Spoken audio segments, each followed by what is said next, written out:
Assalamualaikum warahmatullahi wabarakatuh. Perkenalkan, saya Jenati dan rekan saya yang bernama Adinda dan Selvi. Kami dari kelompok 5 Agroindustri 1B akan melakukan presentasi online untuk memenuhi salah satu tugas mata kuliah penerapan komputer. Materi pertama akan dibawakan oleh Adinda.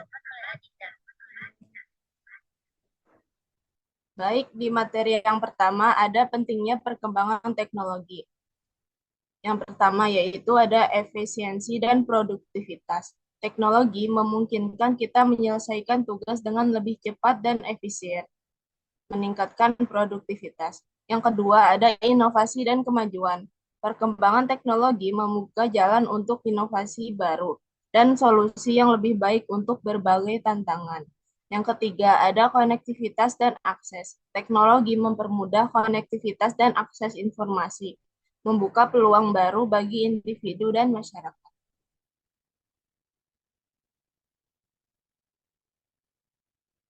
Lalu ada definisi dan perkembangannya. Yang pertama, pada tahun 1960-an, Morton Heilig memperkenalkan Sensoroma, simulator yang menghadirkan pengalaman sinematik imersif. Yang kedua, pada tahun 1990-an, perangkat VR seperti Sega VR dan Virtual Boy mulai muncul, menandai awal komersialisasi VR. Yang ketiga, pada tahun 2010-an, Oculus Rift, HTC Vive, dan PlayStation VR dirilis membawa VR ke tingkat yang lebih realistis dan interaktif.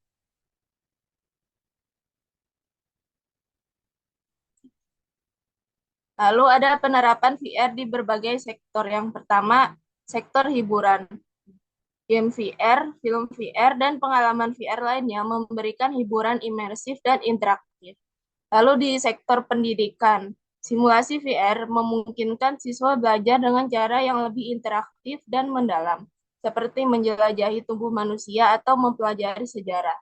Lalu di sektor kesehatan, VR digunakan dalam terapi pelatihan bedah dan rehabilitasi, membantu pasien mengatasi rasa takut, meningkatkan keterampilan, dan mengurangi rasa sakit.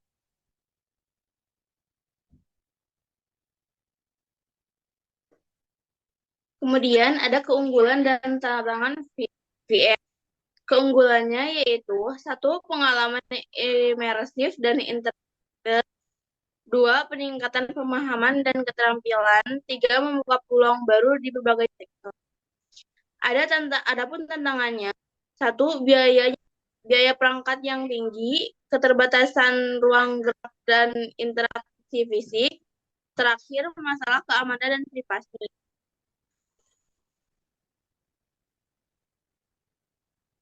Kemudian ada 5G, definisi dan perkembangannya. Satu, generasi pertama pada tahun 1980-an, komunikasi analog, panggilan suara sederhana. Dua, generasi kedua tahun 1990-an, komunikasi digital, SMS, dan data lama. Tiga, generasi ketiga tahun 2000-an, kecepatan data yang lebih tinggi, akses internet mobile. 4, generasi keempat tahun 2010-an, kecepatan data yang sangat tinggi, streaming video dan aplikasi mobile. 5, generasi kelima tahun 2020-an, kecepatan data yang luar biasa, latensi rendah, konektivitas massal. Penerapan 5G di berbagai sektor. Pertama, ada transportasi, seperti kendaraan otonom, manajemen lalu lintas yang lebih efisien, dan konektivitas yang andal. Dua, ada kesehatan, seperti telemedicine, perawatan jarak jauh, dan data medis yang real-time. Tiga, ada industri seperti otomatisasi, robot, dan proses manufaktur yang lebih efisien.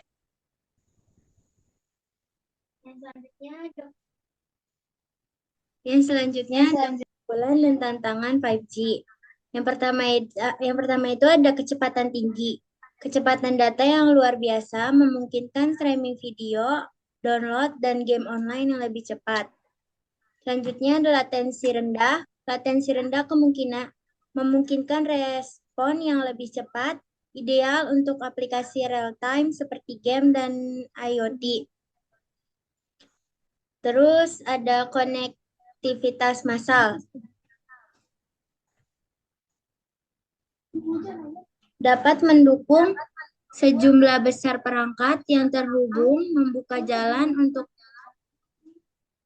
kota pintar dan aplikasi IoT yang lebih luas. Selanjutnya, solusi dan inovasi terkait FR dan 5G. Yang pertama, komputasi awan. Memungkinkan pengalaman VR yang lebih realistis dan kompleks dengan daya komputasi yang kuat. Terus jaringan 5G menyediakan koneksi yang cepat dan andal untuk streaming VR dan konten interaktif. Yang terakhir ada kecerdasan buatan atau AI, meningkatkan pengalaman VR dan interaksi pengguna dengan AI yang lebih cerdas. Untuk kesimpulannya,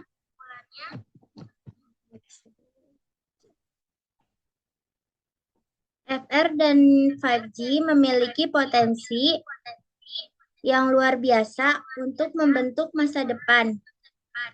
Dengan inovasi yang terus berkembang, kita dapat mengharapkan pengalaman yang lebih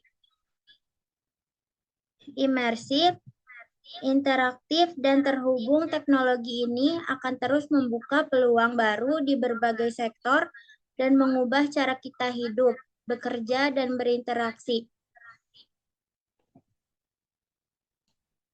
Sekian presentasi dari kami, kurang lebihnya mohon maaf. Billahi taufiq wal hidayah. Wassalamualaikum warahmatullahi wabarakatuh.